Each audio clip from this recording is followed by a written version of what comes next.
have you ever stopped to ask yourself whether everything you call life is nothing more than an illusion of your ego? What if free will were only the echo of something deeper, older, more vast living through you? What if, in the end, it is not you who is living, but life itself, experiencing itself in its most human form? Carl Jung said, "He who looks outward dreams, he who looks inward awakens." But who truly has the courage to look inward and awaken? Imagine that everything you live, your loves, your losses, your obsessions, your failures, does not happen to you, but through you. You are not the protagonist. You are the mirror. A mirror in which consciousness itself attempts to recognize itself, feeling along the walls of the soul. All of us, at some point, feel that something does not fit, a void that is not resolved by sleep, a strangeness toward our own existence, as if we were playing a role we did not write, following a script we do not understand, repeating dialogues we did not choose. It is not accidental.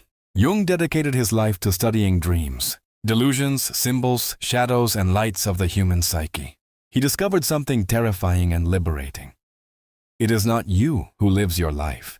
It is life that lives you.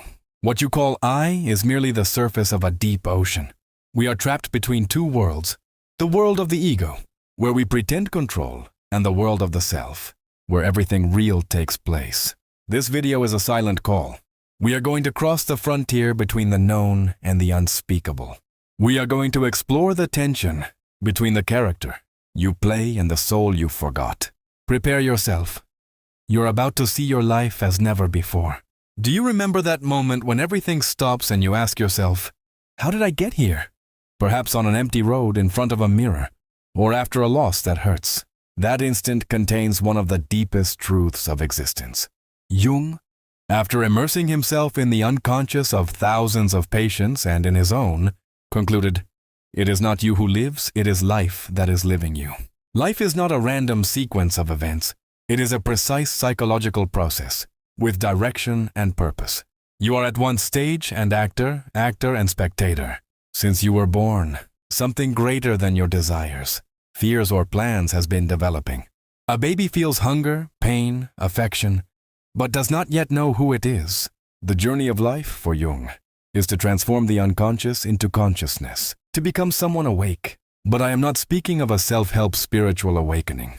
We are speaking of a brutal, painful, visceral awakening, an awakening that burns, tears apart, and reconfigures what you believed yourself to be. Think of your deepest pains, the rejection you never overcame, the humiliation of your childhood, the silent anxiety that accompanies you.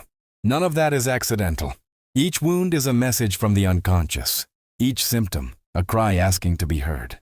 As Jung said, until you make the unconscious conscious, it will direct your life and you will call it destiny. Do you think you chose your partners? Perhaps. But what if you are only repeating unconscious patterns of abandonment? Do you think your procrastination is laziness or fear of failure inherited from a critical father? Nothing in your life is random. Everything points to one thing: consciousness trying to be born, and it is through you that it does so. You are not someone living an experience. You are the experience that life has of itself. During the period of the Red Book, Jung understood that his life, his dreams, collapses and visions were not his own. They were life experiencing the world through him. The same happens to you. What returns and hurts is not against you. It is you trying to recognize yourself. The chaos that surrounds you is only the soul rearranging the stage so that something new can be born. Changing country, career, or partner does not help. Life keeps finding you. Everything, love, fear, pain, joy, serves this process. Each tear, each loss, each revelation cleans that mirror a little more until, one day, you truly see yourself. Now listen to this. Almost all personal development is reduced to phrases like, try harder, believe in yourself. But what if the problem were not motivation, but a clear model to change from within? There exists a process based on cognitive science, practical psychology, and philosophical teachings that allows you to redefine your identity, reprogram mental patterns, and build a life aligned with your values. It is not only about discipline, but about clarity and internal coherence. Inside you, a silent war is taking place between who you think you are and who you truly are. Jung called this the tension between ego and self. The ego is your mask, your name, profession, story. The I that says, I want, I know, I am like this. It is the manager of your social life, protector of your image, but fragile and insecure. The self, on the other hand, is everything. The totality of who you are, conscious and unconscious, light and shadow, wound and potential. It does not seek to please or comfort. It wants truth and will destroy everything false so that what is real may emerge. When the self pushes, life cracks. The ego wants control. The self wants expansion. The ego protects from pain. The self knows that it is in pain that consciousness is born. Remember that time when everything went out of your control. Plans undone, relationships broken, identity shattered. It was not the universe against you. It was the self interrupting the ego's agenda. Since you were born, something inside you resisted masks, demands, and fears. Jung called that the self, the silent core of your psyche. This self was lost along the way. Life begins when you respond to its call, individuation. To individuate does not mean to become better, more spiritual, or more controlled. It means to become whole, to integrate light and shadow, to accept what the ego hid. When you were a child, you had to repress parts of yourself to be loved or accepted. You created a character, your ego, leaving the rest in the shadow. What was thrown into the shadow does not disappear. It emerges in jealousy, anxiety, repetitive relationships. Life brings it back to heal you and unite it with you.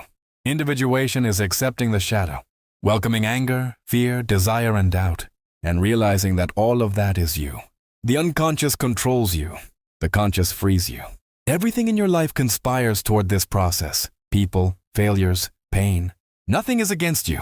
This path is not linear. It occurs in a spiral. Each crisis deepens you. Each loss reveals you. Jung lived this. Ruptures, visions, and delusions were part of the process. Life does not want obedience. It wants truth. Truth is not perfect. It is whole. The world taught you to fit in and control. But now perhaps you are ready for something deeper, to step out of autopilot and live completely. Individuation is not only what you do, it is life itself. Everything you live, chaos, love, fear, silence, is consciousness recognizing itself through you. You are not a mistake nor a coincidence. You are a mirror where life contemplates itself. Now that you know this, how will you live your story? Perhaps you are on the edge of an internal abyss, where you can no longer sleep with your eyes open. Perhaps you hear a call that asks to be attended not with the ears, but with the soul. Life does not want you to become someone better. It wants you to become yourself. If this video touched something inside you, it fulfilled its purpose. We are not here to learn how to live. We are here to allow life to live us with intensity, chaos, and beauty. Like this video if this resonated with you, even if it hurt. Subscribe to continue this conversation with those who are also seeking to remember themselves. Comment, what part of your story are you ready to rewrite? And remember, you are not lost. You are exactly where consciousness needed you to be. Now live, but truly live. See you in the next video.